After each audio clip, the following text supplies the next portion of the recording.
कई सदियों पहले की बात है।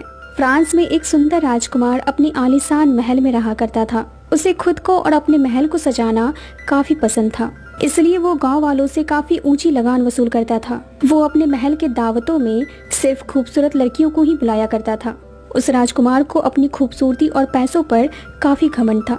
एक रात उस राज्य में काफी भयानक तूफान आता है। उस तूफान के बीच एक बूढ़ी औरत महल के अंदर आ जाती है। उस बूढ़ी औरत को देखते ही राजकुमार को काफी गुस्सा आ जाता है, क्योंकि उस बूढ़ी औरत के चेहरे पर झुर्रियों के अलावा और कुछ नहीं दिख रहा था। लेकिन फिर भी वो बूढ़ी औरत एक गुलाब का फूल निकालकर राजकुमार को देती है। पर उस बूढ़ी औरत के चेहरे पर पड़े झुर्रियों को देखकर राजकुमार वो गुलाब का फूल फेंक देता है और उस बूढ़ी औरत का काफी मजाक उड़ाता है। वो बूढ़ी औरत राजकुमार से कहती है, खूबसूरती सिर्फ सूरत में नहीं होती, सीरत में होती है, यानी कि इंसान का दिल सुंदर होना चाहिए। ये सब सुनने के बाद भी वो राजकुमार उस बूढ़ी औरत से बदतमीजी से बात करता है। अब उस बूढ़ी औरत से राजकुमार का ये बर्ताव बर्दाश्त नहीं होता, इसलिए अब वो अपना रूप बदलती है। दरअसल वो बूढ़ी औरत एक खूबसूरत जादूगरनी थी, जो राजकुमार की परीक्षा लेने के लिए उसके पास आई थी। मगर राजकुमार इस परीक्षा में फेल हो चुका था। वो समझ चुकी थी कि राजकुमार के दिल में प्यार ही नहीं है, इसलिए वो राजकुमार को सजा के तौर पर एक बदसूरत बीस्ट यानी कि दरिंदे में बदल दिया। साथ ही उस जादूगरनी ने पूरे महल और वहाँ रहने वालों पर भी भयानक काला जादू कर दिया। अब कई साल बीत चुके थे, मगर उस राजकुमार और उसके सेवकों को किसी ने याद नहीं किया, क्योंकि उस जादूगरनी के जादू के कारण सभी लोग उन्हें भूल चुके थे। उस जादूगरनी ने राजकुमार को जो गुलाब दिया था वो एक जादुई गुलाब था। अगर उस गुलाब के आखिरी पंखुड़ी गिरने से पहले राजकुमार प्यार करना सीख जाए और बदले में कोई उसे भी प्यार करे, तो राजकुमार और उसके सेवकों पर किए गए जादू का असर खत्म हो जाएगा। और अगर ऐसा ना हुआ तो राजकुमार हमेशा के लिए एक शैतान बनकर रह जाएगा। अब हमें उस महल के पास के ही एक गांव में बेल नाम की एक लड़की को दिखाया जाता है, जो काफी खूबसूरत थी। बेल को किताबें पढ़ना काफी पसंद था, खासकर लव स्टोरी। बेल के डैड घड़ी ठीक करने का काम करते थे और वो अपनी बेटी से बहुत प्यार करते थे। उस गांव में गैस्टोन नाम का एक लड़का रहता था, जो बेल को काफी पसंद करता था और उससे शादी भी करना चाहता था। मगर बेल उसे भाव नहीं देती थी, क्योंकि गैस्टोन काफी घमंडी था। वो खुद के सामने किसी की कोई अहमियत नहीं समझता था। अब एक दिन बेल के डैड शहर जा रहे थे। वो बेल से पूछते हैं, तुम्हें क्या चाहिए? बेल कहती है, मुझे एक गुलाब का फूल चाहिए। बेल के डैड कहते हैं, ठीक है, फिर हम कल मिलते हैं। अब बेल के डैड जंगलों के रास्ते से होते हुए शहर की ओर जा ही रहे होते हैं कि अचानक आसमान से बिजली गिरती है और आगे का रास्ता बंद हो जाता है। इसलिए अब वो दूसरे रास्ते से आगे बढ़ने की कोशिश करते हैं, लेकिन उस रास्ते पर उनका सामना खौफनाक भेड़ियों से होता है, जो खून के प्यासे थे। उन खौफनाक भेड़ियों से अपनी जान बचाते हुए वो उस राजकुमार के महल के अंदर चले जाते हैं, जिसे सालों पहले उस जादूगरनी ने एक दरिंदा बनने का श्राप दिया था। अब जैसे ही बेल के डैड उस महल के अंदर जाते हैं, वो देखते हैं कि महल अंदर से काफी खूबसूरत है और ऐसा लग रहा होता है कि महल के अंदर कोई रहता है, पर उन्हें कोई दिखाई नहीं देता। वो देखते हैं कि डाइनिंग टेबल पर कैंडल्स जल रहे हैं और वहाँ पर काफी सारा खाना भी रखा हुआ है। इतना सारा टेस्टी खाना देखकर बेल के डैड खुद को रोक नहीं पाते और खाना निकाल कर खाने लगते हैं। लेकिन तभी उनके सामने रखा हुआ एक कप बच्चे की आवाज में उनसे बात करने लगता है। ये देखकर बेल के डैड के होश उड़ जाते हैं और वो अपनी जान बचाकर वहाँ से भागते हैं। मगर बाहर निकलते ही बेल के डैड को वहाँ गुलाब के फूल दिखाई देते हैं और उन्हें याद आता है कि बेल ने उनसे कहा था कि उसे एक गुलाब का फूल चाहिए। इसलिए वो उस गुलाब के पौधे से फूल तोड़ने लगते हैं। लेकिन तभी वो शैतान बाहर निकलता है और बेल के डैड पर हमला कर देता है। पर बेल के डैड का घोड़ा वहाँ से भाग जाता है और वो भागकर सीधा गाँव यानी कि बेल के पास आ जाता है। जब बेल देखती है कि उसके डैड का घोड़ा अकेला आया है, तो वो समझ जाती है कि उसके डैड जरूर किसी मुसीबत में है। वो उस घोड़े से कहती है, डैड कहाँ है? मुझे उनके पास ले चलो। अब वो घोड़ा बेल को लेकर उस राजमहल तक पहुंच जाता है। बेल उस राजमहल के अंदर जाती है। अंदर जाते ही उसे अपने डैड के चिल्लाने की आवाज सुनाई देती है। वो भागकर ऊपर जाती है और देखती है कि उसके डैड को कैद करके रखा गया है। दरअसल बेल के डैड को उस शैतान ने ही कैद करके रखा हुआ था, क्योंकि बेल के डैड ने उसके गार्डन से फूल चुराने की कोशिश की थी। बेल के डैड बेल से कहते हैं, बेटा तुम यहाँ से चली जाओ, ये महल जिंदा है, ये तुम्हारे लिए बिल्कुल भी सुरक्षित नहीं है। तभी वो शैतान वहाँ आ जाता है। वो देखने में काफी भयानक लग रहा था, पर बेल उससे नहीं डरती। वो शैतान बेल से कहता है, तुम्हारे डैड ने मेरा एक गुलाब चुराया है और इस चोरी की सजा है उम्र कैद। बेल पूछती है, एक गुलाब की चोरी की सजा उम्र कैद? इस पर वो शैतान कहता है, एक गुलाब के फूल ने ही मेरी पूरी जिंदगी तबाह कर दी थी। उम्र कैद की सजा तो फिर भी बहुत छोटी है। बेल कहती है, ठीक है, मुझे आखिरी बार अपने डैड से मिलना है। इस पर वो शैतान कहता है, ये दरवाजा अब सिर्फ एक बार ही खुलेगा, इसके बाद ये हमेशा के लिए बंद हो जाएगा। ये कहकर कहकर वो शैतान दरवाजा खोल देता है। दरवाजा खुलते ही बेल अंदर जाकर अपने डैड के गले लग जाती है, पर धोखे से वो अपने डैड को उस कमरे से बाहर धक्का दे देती है और वो दरवाजा बंद कर लेती है। फिर वो अपने डैड से कहती है, गुलाब का फूल मैंने मंगवाया था तो सजा भी मुझे ही मिलनी चाहिए। उस शैतान के अनुसार अब यह दरवाजा दोबारा नहीं खुलेगा, मतलब कि अब बेल के डैड की जगह बेल इस सजा को काटेगी। बेल ने ऐसा इसलिए किया था क्योंकि वो अपने डैड से बहुत प्यार करती थी और वो नहीं चाहती थी कि इस उम्र में उसके डैड को किसी भी तरह की कोई दिक्कत हो। अब ये सब होने के बाद वो शैतान बेल के डैड को महल से बाहर निकाल देता है, मतलब कि वो आजाद थे। इधर हमें बेल को दिखाया जाता है जो उस कैद खाने में अकेले बैठी हुई थी। तभी उसके पास कैंडल स्टैंड और एक घड़ी आता है। वो दोनों बेल से बात करने लगते हैं। ये देखकर बेल के होश उड़ जाते हैं कि ये सब क्या है। दरअसल उस राजमहल में जितने भी वर्कर्स काम किया करते थे, उस जादूगरनी के श्राप के कारण सबके सब किसी न किसी सामान में बदल गए थे, पर वो बात कर सकते थे और हर वो काम कर सकते थे जो एक इंसान कर सकते हैं। वो दोनों बेल को उस कैद खाने से बाहर निकालते हैं और कहते हैं कि चलिए हम आपको आपके कमरे तक ले चलते हैं। दरअसल इन सभी को ऐसा लग रहा होता है कि बेल ही वो लड़की है जो इन्हें उस श्राप से मुक्त करा सकती है, राजकुमार से प्यार करके। पर ये कितना पॉसिबल है ये हम आगे देखते हैं। वो दोनों बेल को लेकर एक खूबसूरत कमरे में जाते हैं। वो कमरा काफी खूबसूरत था। अब जब उस शैतान को पता चलता है कि बेल को एक कमरा दिया गया है तो वो उस कैंडल और घड़ी पर काफी गुस्सा करता है। कैंडल स्टैंड कहता है, राजकुमार हो सकता है कि ये लड़की ही जादू का असर खत्म कर दे क्योंकि हम हर रोज बेजान होते जा रहे हैं। वो शैतान कहता है वो लड़की एक चोर की बेटी है।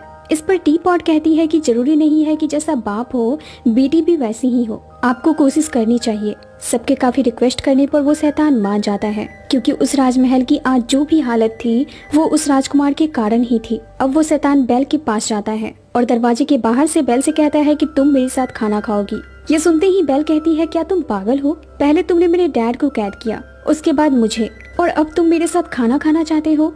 मैं मरना पसंद करूंगी मगर तुम्हारे साथ खाना नहीं खाऊंगी। ये सुनते ही वो शैतान काफी गुस्सा हो जाता है। वो कहता है, ठीक है, तुम्हारा ये शौक भी पूरा कर देता हूँ, अब तुम भूखी ही मरोगी। ये कहकर वो शैतान वहाँ से चला जाता है। वो शैतान जाता है महल के पश्चिमी हिस्से में जहाँ पर वही गुलाब का फूल रखा हुआ था जो उस जादूगरनी ने राजकुमार को दिया था। वो शैतान देखता है कि उस गुलाब से एक पंखुड़ी फिर से टूटकर नीचे गिर गया है। उस गुलाब के फूल में बस कुछ ही पंखुड़ियां बची हुई थी। आखिरी पंखुड़ी गिरते ही वो शैतान हमेशा के लिए शैतान ही बना रह जाएगा और महल के सारे वर्कर्स जो सामान बने हुए हैं वो पत्थर बन जाएंगे। उधर हमें बेल के डैड को दिखाया जाता है जो भागते हुए गांव पहुंच जाते हैं और सभी से चिल्ला चिल्ला कर कहते हैं कि मेरी बेटी को एक राक्षस ने कैद कर लिया है। वो जंगल के बीच में बने हुए महल में रहता है, प्लीज मेरी बेटी को बचा लो, वो उसे मार डालेगा। पर यहाँ कोई भी बेल के डैड की बातों पर विश्वास नहीं करता। सभी को लगता है कि बेल के डैड मजाक कर रहे हैं। इस तरह की बातें तो सिर्फ कहानियों में ही होती है। पर गैस्टन जो वही था वो बेल के डैड से कहता है कि मैं आपकी बातों पर विश्वास करता हूँ, मैं आपके साथ चलूंगा बेल को बचाने। दरअसल वो ऐसा इसलिए कहता है ताकि वो बेल के डैड को इम्प्रेस कर सके। बेल के डैड ये सुनकर कि गैस्टन बेल को बचाने के लिए उनकी मदद करेगा वो काफी खुश हो जाते हैं। अब गैस्टन अपने दोस्त के साथ बेल के डैड को साथ लेकर जंगल की ओर जाता है, पर वहाँ जाते ही बेल के डैड महल तक जाने का रास्ता भूल जाते हैं। ये देखकर गैस्टन को काफी गुस्सा आता है। उसे लगता है कि बेल के डैड पागल हो चुके हैं क्योंकि उसे विश्वास नहीं होता है कि जंगल में कोई राजमहल है और उसमें एक शैतान ने बेल को कैद कर रखा है। वो इस बात पर बेल के डैड पर काफी भड़क जाता है। बेल के डैड कहते हैं कि अगर तुम्हें मुझ पर यकीन नहीं था तो मेरी मदद करने के लिए तुम यहाँ क्यों आए? गैस्टन कहता है क्योंकि मैं तुम्हारी बेटी से शादी करना चाहता हूँ। बेल के डैड कहते हैं तुम्हारा ये ख्वाब कभी पूरा नहीं होगा। ये सुनते ही गैस्टन को काफी गुस्सा आ जाता है। वो बेल के डैड को एक जोर का घूंसा मारता है और उन्हें रस्सी से बांधकर वहीं एक पेड़ के नीचे छोड़ देता है और फिर वो अपने दोस्त से कहता है कि जब भेड़िए इनका काम तमाम कर देंगे तो बेल का मेरे अलावा और कोई नहीं रहेगा। गैस्टन के दोस्त को ये सब अच्छा नहीं लग रहा था मगर गैस्टन उसकी कोई भी बात नहीं सुनता। अब अगली सुबह अगेथा नाम की एक लेडी बेल के डैड के पास आती है। दरअसल उस लेडी को गांव से किसी कारण निकाल दिया गया था। अगेथा बेल के डैड को जानती थी, इसलिए वो बेल के डैड को भेड़ियों के मुंह में जाने से पहले ही बचा लेती है। उधर हमें राजमहल में बेल को दिखाया जाता है जो घूमते घूमते उस गुलाब के फूल के पास पहुंच जाती है, पर इससे पहले कि बेल उसे टच करती वो शैतान वहां आ जाता है और चिल्लाते हुए बेल से कहता है कि तुम यहाँ क्या कर रही हो? तुम्हें अंदाजा है अभी क्या हो सकता था? हम सबकी जिंदगी तबाह हो जाती। और कहता है कि जाओ यहाँ से। इस तरह से अपनी इंसल्ट देखकर बेल गुस्सा होकर महल से बाहर निकल जाती है। लेकिन कुछ दूर आगे जाने के बाद ही खतरनाक भेड़िए बेल को घेर लेते हैं। मगर इससे पहले कि वो भेड़िए बेल पर हमला करते, वो शैतान वहाँ आ जाता है और उन भेड़ियों से भिड़ जाता है और उन्हें वहाँ से मार भगाता है। पर इस लड़ाई में वो शैतान भेड़ियों के हमले से काफी घायल हो जाता है। क्योंकि वो काफी जख्मी हो चुका था, बेल उसके पास जाती है क्योंकि उस शैतान ने उसकी जान बचाई थी। अब बेल किसी तरह उस शैतान को सहारा देकर अपने घोड़े पर बिठाती है और महल आ जाती है। महल आकर बेल उस शैतान की देखभाल करती है ताकि उसका घाव भर जाए। बेल को वापस महल में देखकर महल के सारे सामान खुशी से उछल पड़ते हैं क्योंकि उस श्राप को खत्म करने के लिए बेल ही उनकी आखिरी उम्मीद लग रही थी। बेल उन सभी से उस गुलाब का रहस्य जानने की कोशिश करती है, मगर ये लोग बेल को सारी बात नहीं बताते। बस इतना बताते हैं कि उस गुलाब की आखिरी पंखुड़ी गिरते ही राजकुमार हमेशा के लिए ही शैतान बने रह जाएंगे और हम सब बन जाएंगे बेजान सामान। बेल को लव स्टोरी और शेरो शायरी काफी पसंद थी। वो उस शैतान के पास बैठकर एक शेर गुनगुना रही थी। तभी वो शैतान उस शेर को पूरा कर देता है कि देखकर बेल चौंक जाती है। वो कहती है, क्या तुम्हें शेरो शायरी आती है? वो शैतान कहता है, हाँ थोड़ी बहुत। बेल कहती है, मुझे लव स्टोरीज बहुत पसंद है। इस पर वो बीस्ट कहता है, मुझे तो लव स्टोरी के नाम से ही उल्टी आ जाती है, पढ़ना है तो कुछ अच्छा पढ़ो। ये कहकर वो बीस्ट बेल को अपनी लाइब्रेरी ले जाता है। इतनी बड़ी लाइब्रेरी को देखकर बेल के होश उड़ जाते हैं क्योंकि उसे गाँव में पढ़ने के लिए बुक्स नहीं मिलती थी, जबकि उसे पढ़ना बहुत पसंद था। वो शैतान बेल से कहता है कि अगर तुम्हें ये लाइब्रेरी पसंद आ गई है तो आज से ये जगह तुम्हारी। ये सुनते ही बेल काफी खुश हो जाती है। अब समय के साथ साथ बेल और उस शैतान की दोस्ती हो जाती है और ये दोस्ती धीरे धीरे काफी गहरी भी होने लगती है। दोनों एक दूसरे के साथ अच्छा वक्त गुजारने लगते हैं। बेल उस शैतान को सही तरीके से जीना सिखाती है, उसके साथ खेलती है और उससे ढेर सारी बातें करती है। इसलिए अब उस शैतान को बेल काफी पसंद आने लगती है, मतलब कि वो उससे प्यार करने लगता है। एक दिन वो शैतान बेल को एक बुक दिखाता है और कहता है कि ये बुक मुझे उसी जादूगरनी ने दिया था जिसका श्राप हम पर लगा हुआ है। इस बुक की मदद से हम किसी भी समय में जा सकते हैं, चाहे वो पास्ट हो या फ्यूचर। शैतान के कहने पर बेल पास्ट में जाने का सोचती है क्योंकि वो अपनी मॉम से मिलना चाहती थी और जानना चाहती थी कि आखिर उसकी मॉम ने उसे क्यों अकेला छोड़ दिया। अब जब बेल पास्ट में जाती है तो उसे पता चलता है कि उसकी मॉम को एक खतरनाक इन्फेक्शन हो गया था और वो नहीं चाहती थी कि वो इन्फेक्शन बेल को भी हो। इसलिए उसने बेल के डैड को कहा था कि वो उसकी बेटी को उससे दूर लेकर चले जाए। अब ये जानने के बाद बेल काफी दुखी हो जाती है क्योंकि उसे इस सच्चाई के बारे में कुछ भी पता नहीं था। उधर हमें बेल के डैड को दिखाया जाता है जो गांव पहुंच गए थे। वो सबसे कहते हैं कि गैस्टोन ने उन्हें जंगल में बांधकर फेंक दिया भेड़ियों का चारा बनाकर, पर गैस्टोन इस बात से मुकर जाता है। वो कहता है, मैंने ऐसा कुछ नहीं किया। इस पर बेल के डैड कहते हैं, अगेथा सब जानती है। गैस्टोन कहता है, आपको क्या लगता है गांव वाले इस भटकने वाली भिखारन की गवाही मानेंगे? गैस्टोन का दोस्त भी सब जानता था, मगर वो भी इस बात से मुकर जाता है क्योंकि वो जानता था कि अगर उसने गैस्टोन के खिलाफ गवाही दी तो गैस्टोन उसे नहीं छोड़ेगा। अब सभी को ये लग रहा होता है कि बेल कहीं भाग गई है और उसी के सदमे में बेल के डैड पागल हो गए हैं। उधर हमें उस शैतान को दिखाया जाता है जिससे कैंडल स्टेन कहता है कि महाराज, मुझे लगता है कि बेल आपको पसंद करने लगी है, यही मौका है उसका दिल जीतने का। पर वो शैतान इन सब से इनकार कर देता है। वो कहता है कि ये पॉसिबल नहीं है। इस पर वो कैंडल स्टेन कहता है, महाराज गुलाब में सिर्फ 4 पंखुड़ियां ही बची हैं, हमारे पास ज्यादा वक्त नहीं है। ये कहकर वो कैंडल स्टेन उस शैतान को अच्छी तरह से तैयार कर देता है और वही बेल को भी सब मिलकर तैयार कर देते हैं। बेल भी किसी प्रिंसेस से कम नहीं लग रही थी। वो शैतान भी बेल को देखकर अपने होश खो देता है। बेल को डांस करना बहुत पसंद था, इसलिए वो उस शैतान के साथ डांस करती है और काफी इंजॉय भी करती है। डांस करने के बाद वो शैतान कहता है, सालों बाद मैंने डांस किया है, ये एहसास मैं भूल सा गया था। बेल कहती है, मैं अपने डैड के साथ डांस किया करती थी। इस पर वो शैतान कहता है, तब तो तुम्हें उनकी याद आती होगी। बेल कहती है, हाँ बहुत ज्यादा। वो शैतान कहता है, क्या तुम अपने डैड को देखना चाहोगी? ये कहकर वो बेल को एक आईना देता है और कहता है कि इस आईने के द्वारा तुम जिसे भी देखना चाहो तुम देख सकती हो। ये सुनते ही बेल जल्दी से अपने डैड को देखती है, पर वो जो देखती है उसे देखकर वो काफी परेशान हो जाती है। दरअसल बेल के डैड को गांव वालों ने बांध के रखा हुआ था क्योंकि सब उन्हें पागल समझ रहे थे। ये देखकर वो शैतान कहता है, तुम्हें अपने डैड के पास वापस जाना चाहिए, उन्हें तुम्हारी जरूरत है। और कहता है कि ये आईना तुम अपने पास रखो, गलती से अगर तुम्हें मेरी याद आए तो देख लेना मुझे। अब बेल जल्दी से अपने डैड को बचाने वहाँ से निकल जाती है, पर बेल के जाते ही वो शैतान काफी उदास हो जाता है क्योंकि उसे बेल से प्यार हो गया था। पर वो समझ चुका था कि वो अपने शाप से कभी मुक्त नहीं हो पाएगा क्योंकि बेल वापस नहीं आएगी। ये सोचकर उसके साथी भी काफी दुखी हो जाते हैं क्योंकि बेल उन सभी की आखिरी उम्मीद थी। उधर हमें बेल को दिखाया जाता है जो गांव पहुंच जाती है और सभी से कहती है कि मेरे डैड पागल नहीं है, जंगल में सच में एक महल है और मैं वहीं से आ रही हूँ। वहाँ एक शैतान रहता है। पर बेल की बातों पर किसी को विश्वास नहीं होता, इसलिए बेल उस आईने में सभी को वो शैतान दिखाती है जिसे देखकर सभी डर जाते हैं। बेल कहती है भले ही ये एक शैतान जैसा दिख रहा है मगर ये दिल का बहुत अच्छा है, इसने आज तक किसी को कोई नुकसान नहीं पहुंचाया और ना कभी पहुंचाएगा। बेल के मुंह से ये सारी बातें सुनकर गैस्टोन को जलन होने लगती है। वो समझ जाता है कि बेल उस शैतान को पसंद करने लगी है, इसलिए अब गैस्टोन गांव वालों को भड़काने लगता है।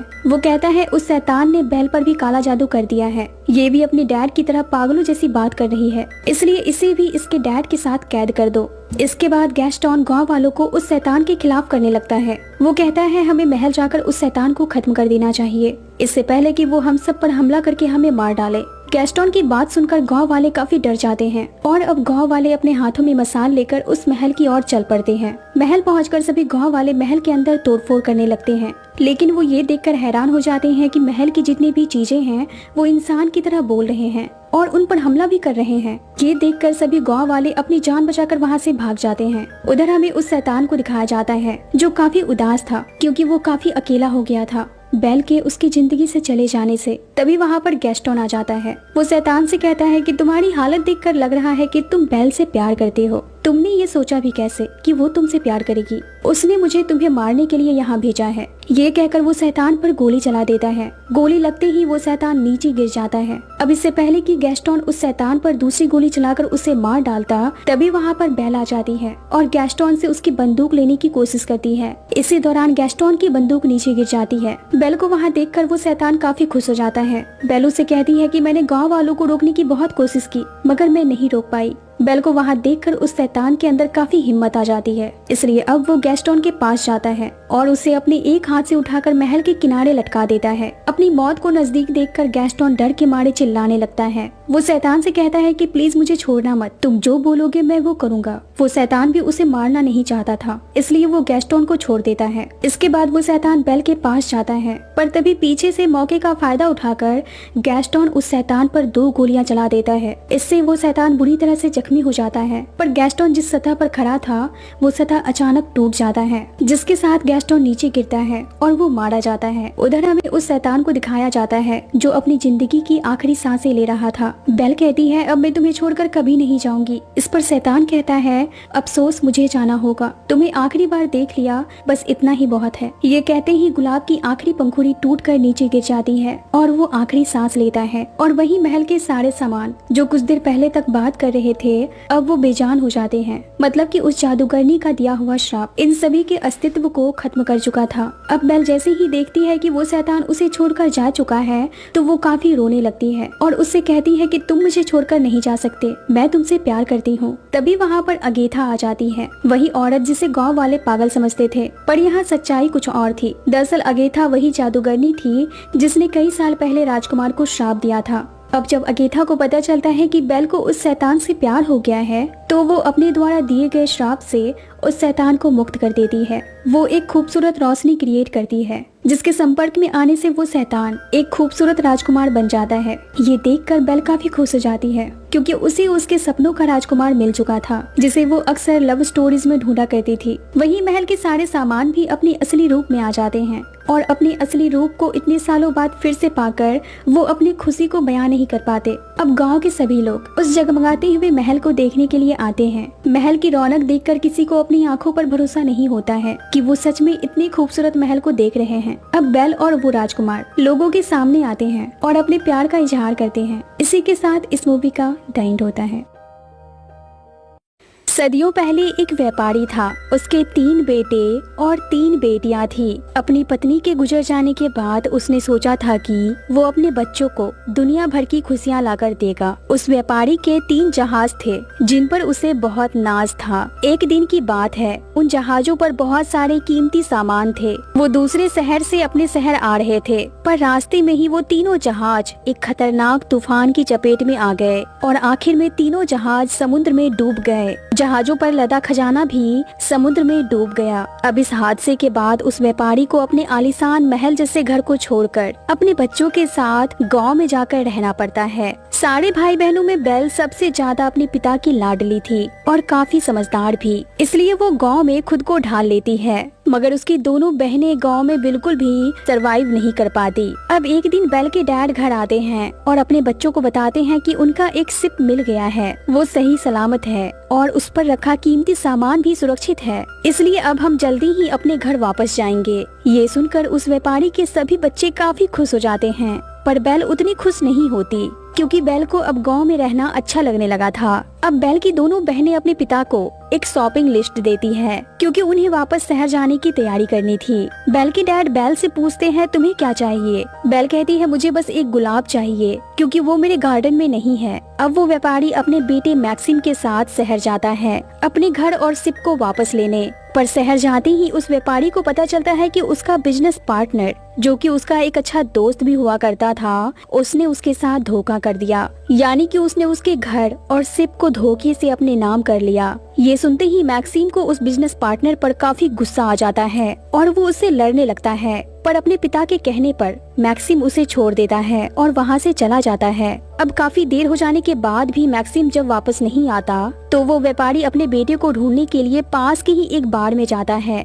और बार के ऑनर से कहता है कि मेरा बेटा मैक्सिम अक्सर यहाँ आया करता था, क्या वो यहाँ आया है। ये सुनते ही बार का ऑनर व्यापारी से कहता है कि जितनी जल्दी हो सके तुम यहाँ से चले जाओ, यहाँ खतरा है क्योंकि तुम मैक्सिम को अकेले नहीं ढूंढ रहे हो। तभी वहाँ पर ड्यूकस नाम का एक गैंगस्टर अपने आदमियों के साथ आ जाता है और उस व्यापारी को चारों तरफ से घेर लेता है। ड्यूकस उस व्यापारी से कहता है कि तुम्हारे बेटे मैक्सिम ने मुझसे बहुत सारा कर्ज लिया है, पहले वो पैसे चुकाओ फिर हम तुम्हें यहाँ से जाने देंगे। पर उस व्यापारी के पास ड्यूकस को देने के लिए कुछ भी पैसा नहीं होता, इसलिए वो किसी तरह बार ऑनर की मदद से अपनी जान बचाकर वहाँ से भाग जाता है। वो व्यापारी अपने बेटे मैक्सिम को ढूंढने की बहुत कोशिश करता है, पर मैक्सिम उसे नहीं मिलता। व्यापारी सोचता है कि शायद मैक्सिम घर निकल गया होगा। ये सोचकर वो व्यापारी भी अपने घोड़े पर बैठकर जंगल के रास्ते घर की ओर चल पड़ता है। ठंड काफी ज्यादा थी, साथ ही तेज हवाएं भी चल रही थी, पर फिर भी उस व्यापारी का घोड़ा लगातार व्यापारी को लेकर आगे बढ़ रहा था। मगर अचानक एक ढलान से नीचे उतरते वक्त उस घोड़े का पैर फिसल जाता है और दोनों जा गिरते हैं ढलान के नीचे।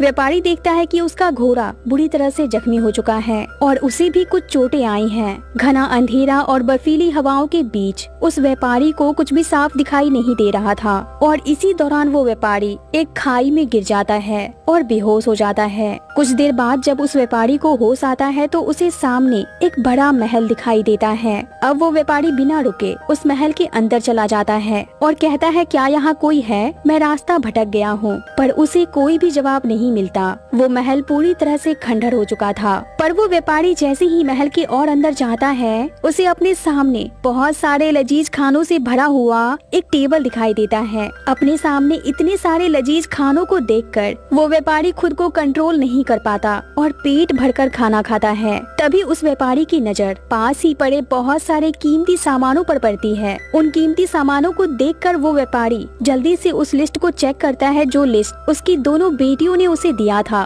व्यापारी देखता है कि जितने सामानों की लिस्ट बनाकर उनकी दोनों बेटियों ने उसे दिया था उससे भी ज्यादा सामान वहाँ पड़े हुए थे, बस वहाँ गुलाब नहीं था जिसकी डिमांड बेल ने की थी। अब वो व्यापारी उन सामानों को लेकर महल से बाहर निकल जाता है, पर महल से बाहर निकलते ही उस व्यापारी की नजर महल के बगीचे में लगे एक विशाल गुलाब के पेड़ पर जाती है। अब वो व्यापारी जल्दी से उस पेड़ से एक गुलाब तोड़ लेता है, पर गुलाब तोड़ते ही वो गुलाब का पेड़ मानो जिंदा हो जाता है और तभी एक शैतान उस व्यापारी पर हमला कर देता है। वो शैतान व्यापारी से कहता है मेरे तोहफे कम थे क्या जो तुमने मेरी सबसे प्यारी चीज चुरा ली। व्यापारी कहता है कि मैंने ये गुलाब अपनी छोटी बेटी के लिए लिया है, मैं उससे खुद से भी ज्यादा प्यार करता हूँ। वो शैतान कहता है ठीक है, मैं तुम्हें एक दिन का वक्त देता हूँ, तुम्हें अपने घर वालों को अलविदा कहकर यहाँ वापस आना होगा हमेशा के लिए, ये तुम्हारी सजा है इस गुलाब के बदले। व्यापारी कहता है मैं वापस नहीं आऊँगा। इस पर वो शैतान कहता है अगर तुम वापस नहीं आए तो मैं तुम्हारी पूरी फैमिली को एक एक करके खत्म कर दूंगा।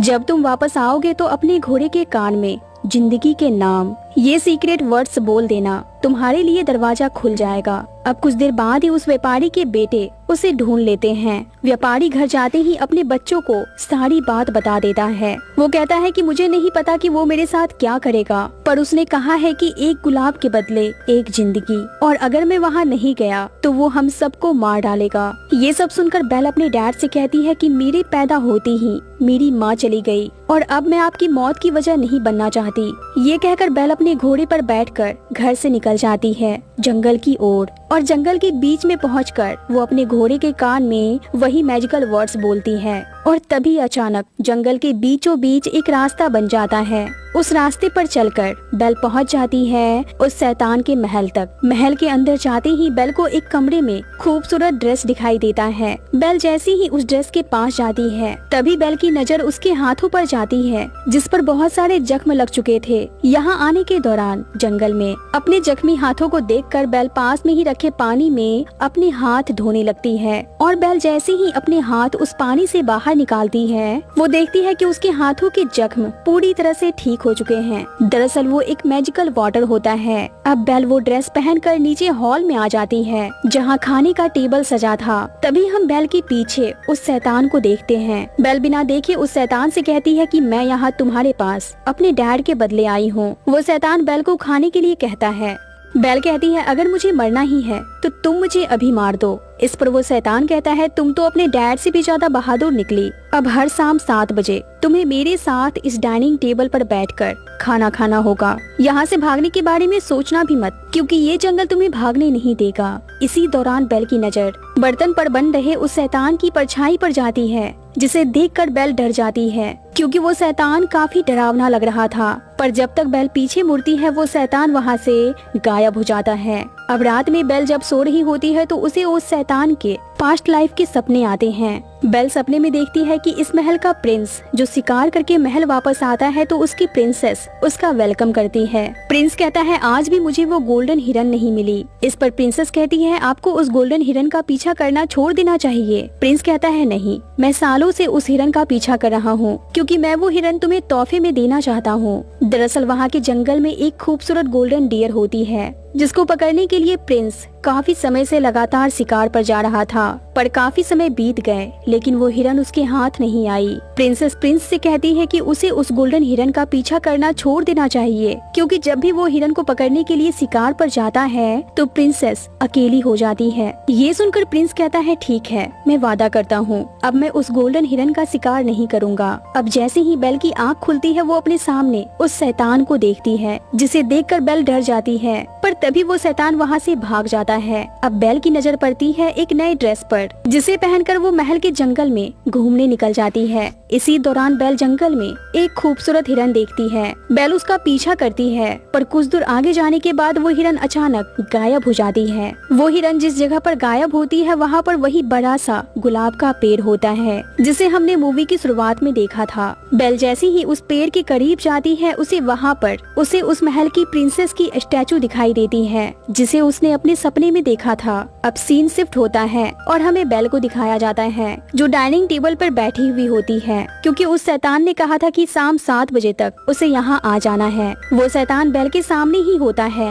वो बेल से कहता है कि अगर तुम मेरी हो जाओ तो तुम जो कहोगी मैं वो करूँगा। ये सुनकर बेल को काफी गुस्सा आ जाता है। वो उस शैतान से कहती है कि तुम जैसा बदसूरत शैतान मेरी इच्छाएं पूरी करेगा। ये सुनकर वो शैतान कहता है मैं जानता हूँ मैं क्या हूँ, पर फिर भी एक दिन तुम मेरी होगी। ये कहकर वो वहाँ से चला जाता है। अब बेल जैसे ही अपने कमरे में जाती है उसे वहाँ पर कुछ अजीब से जानवर दिखाई देते हैं जिसे देखकर पहले तो बेल डर जाती है मगर बाद में वो उनसे दोस्ती करना चाहती है, पर वो जानवर डर के मारे बेल के सामने नहीं आते, इसलिए अब बेल सो जाती है। सोते ही बेल को फिर से सपना आता है जहाँ प्रिंस साम्राज्य को ये खुशखबरी देता है कि जल्द ही उसके राज्य का एक वारिस आने वाला है, मतलब कि प्रिंसेस प्रेग्नेंट है। अब दोनों डांस करने लगते हैं। इसी दौरान प्रिंसेस प्रिंस से कहती है कि आपको अपना वादा याद है ना कि आपको उस गोल्डन डियर को नहीं मारना है। पर प्रिंस यहाँ प्रिंसेस को कोई भी जवाब नहीं देता। अब अगले दिन हम बेल को देखते हैं जो महल में घूम रही थी। इसी दौरान बेल की नजर महल के उन छोटे और अनोखे जानवरों पर जाती है।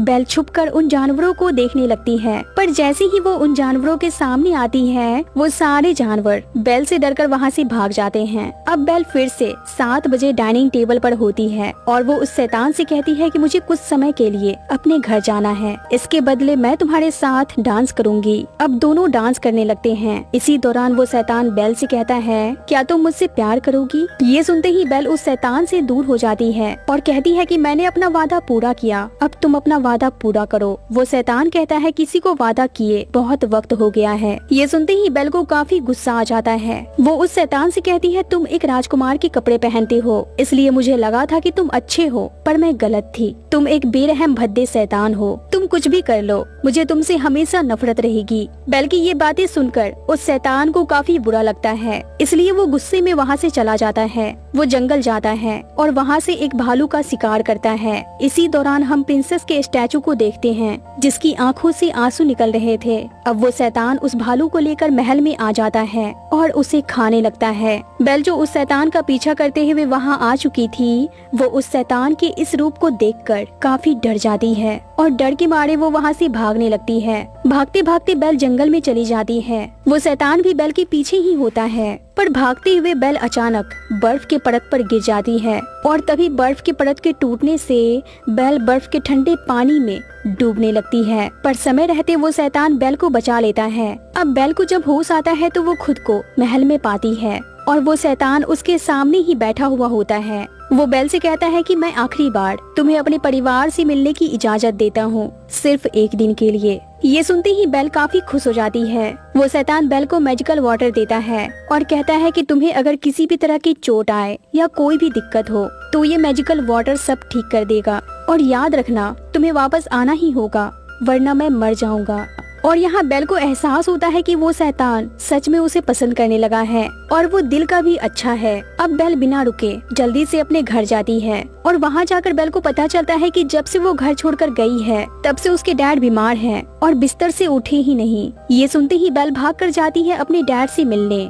इधर मैक्सिम बेल के कपड़े में लगे एक डायमंड को निकाल लेता है। इतने बड़े डायमंड को देखकर उसके मन में लालच आ जाता है, इसलिए वो उस डायमंड को लेकर घर से जाने लगता है। ये देखकर मैक्सिम का छोटा भाई उसे रोकने की कोशिश करता है, पर मैक्सिम उसे मारकर बेहोश कर देता है। फिर अपने दूसरे भाई के साथ घर से निकल जाता है। उधर हमें बेल को दिखाया जाता है, वो देखती है कि उसके डैड सो रहे हैं। ये देखकर वो भी अपने डैड के पास सो जाती है। तभी बेल को फिर से वो सपना आता है जिसमें वो गोल्डन डियर देखती है, जिसका शिकार करने के लिए प्रिंस अपने सैनिकों के साथ उसका पीछा करता है। प्रिंस को देखते ही वो गोल्डन डियर अपनी जान बचाकर भागती है, पर प्रिंस उसका पीछा नहीं छोड़ता और आखिरकार प्रिंस तीर मारकर उस गोल्डन डियर को घायल कर देता है। प्रिंस जैसे ही उस डियर के पास जाता है वो देखता है कि वो गोल्डन डियर और कोई नहीं बल्कि प्रिंसेस यानी कि उसकी वाइफ होती है। पास जाने पर प्रिंसेस प्रिंस से कहती है कि मैं इस जंगल की अप्सरा हूँ, मुझ में इंसानी रूप लेने की शक्ति थी,